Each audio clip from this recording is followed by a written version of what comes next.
वाचक जय श्री कृष्ण भक्तों, आप सभी को विश्वकर्मा जयंती की हार्दिक शुभकामनाएं।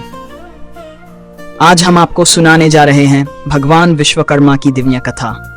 देवताओं के देव शिल्पी, आदि अभियंता, जगत के प्रथम वास्तुकार भगवान विश्वकर्मा की महिमा का वर्णन। कहा गया है कि इनकी कथा सुनने मात्र से संकट दूर होते हैं, दरिद्रता मिटती है और मनुष्य सुख समृद्धि प्राप्त करता है। तो आइए श्रद्धा भाव से इस दिव्य कथा का श्रवण करें। प्रेम से बोलिए जय श्री विश्वकर्मा। विश्वकर्मा भगवान का स्वरूप और महिमा वाचक। भगवान विश्वकर्मा पंचमुखी और दशबाहु स्वरूप में विराजमान हैं। उनके हाथों में शिल्प के औजार हैं और मुख पर करुणा का तेज। वेदों में उनका वर्णन इस प्रकार किया गया है।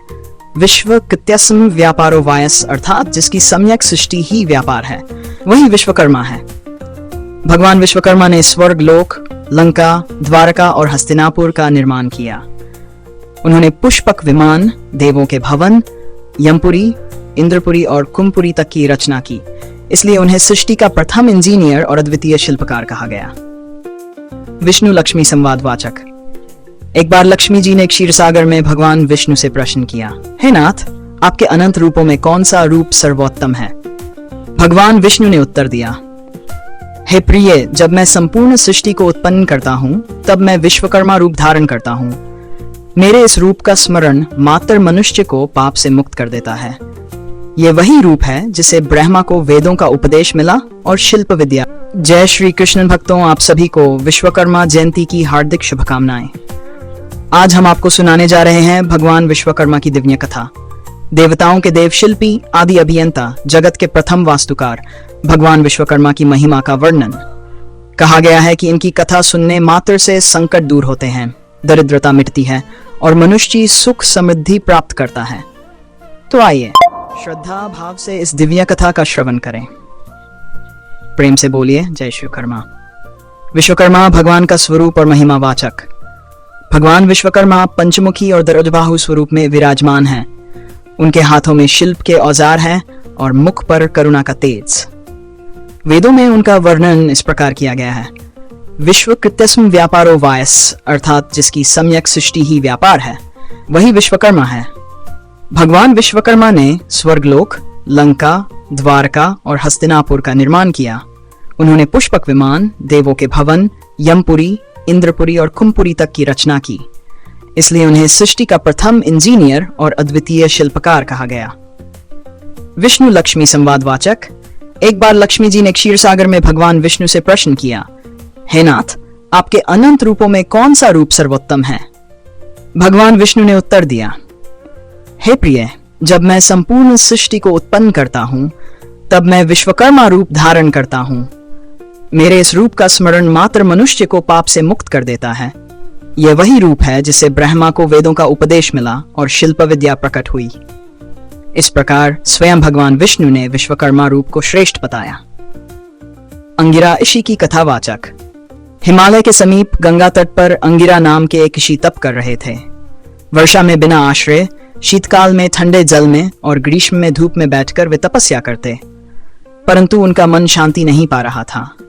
तभी आकाशवाणी हुई, हे तपस्वी, व्यर्थ तप मत करो, विश्वकर्मा भगवान का ध्यान करो, वही तुम्हें शांति देंगे। तभी से अंगिरा ऋषि ने भगवान विश्वकर्मा की उपासना शुरू की और उन्हें शिल्प विद्या का दिव्य ज्ञान प्राप्त हुआ। राजा प्रेम और कमला रानी की कथा वाचक। प्राचीन समय में प्रेम नाम का एक राजा था। उसकी रानी का नाम था कमला। राजा प्रजा का पालन स्नेह से करता था, दंड से नहीं। एक दिन राजा कुष्ठ रोग से पीड़ित हो गया। अनेक उपचार करने पर भी रोग समाप्त न हुआ। तब रानी ने कहा, स्वामी, अब श्री विश्वकर्मा की शरण में चलिए।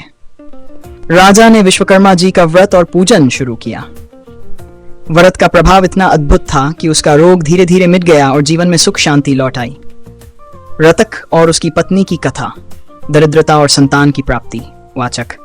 वाराणसी में रतक नामक एक पुरुष और उसकी पत्नी रहते थे। वे निर्धन थे और संतानहीन भी।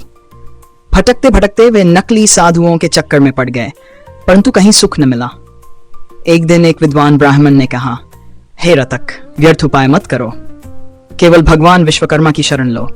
उनके व्रत और भक्ति से ही संतान, सुख और धन प्राप्त होगा। रतक और उसकी पत्नी ने विश्वकर्मा का व्रत शुरू किया। कुछ ही समय में उनके घर पुत्र उत्पन्न हुआ और धन धान्य की वृद्धि हुई। इस प्रकार वे सुखी हो गए। उज्जैन के धनंजय सेठ की कथावाचक। उज्जैन नगरी में धनंजय नामक एक सेठ था। उसके पास अपार धन था, लेकिन कालचक्र से सब नष्ट हो गया। मित्रों ने भी उसका साथ छोड़ दिया। वह दुखी होकर जंगलों में भटक रहा था। तभी उसने लोमश मुनि से भेंट की। मुनि बोले, हे धनंजय, सुख और वैभव केवल विश्वकर्मा की कृपा से ही मिलते हैं। तू उनकी भक्ति कर। धनंजय ने विश्वकर्मा का पूजन आरंभ किया। कुछ ही समय में उसके सारे कष्ट दूर हो गए और अंत में स्वर्ग प्राप्त हुआ।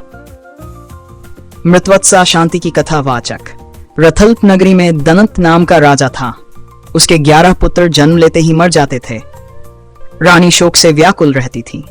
गुरु ने कहा, राजन, अब विश्वकर्मा जी की शरण लो। उनके पूजन से मृतवत्सा का दोष मिटेगा। राजा ने पत्नी सहित व्रत किया। परिणाम स्वरूप रानी ने एक तेजस्वी पुत्र को जन्म दिया जो चिरंजीवी हुआ। इस प्रकार मृतवत्सा का दोष समाप्त हो गया। भक्तों, भगवान विश्वकर्मा की महिमा असीम है।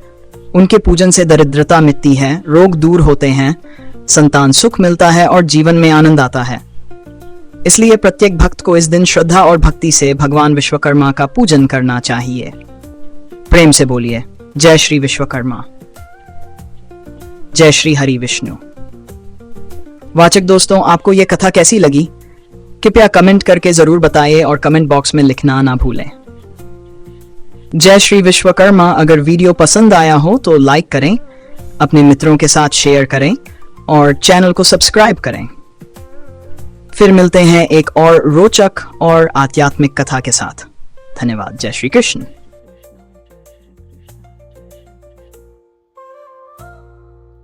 श्री कृष्ण, जय श्री कृष्ण, जय श्री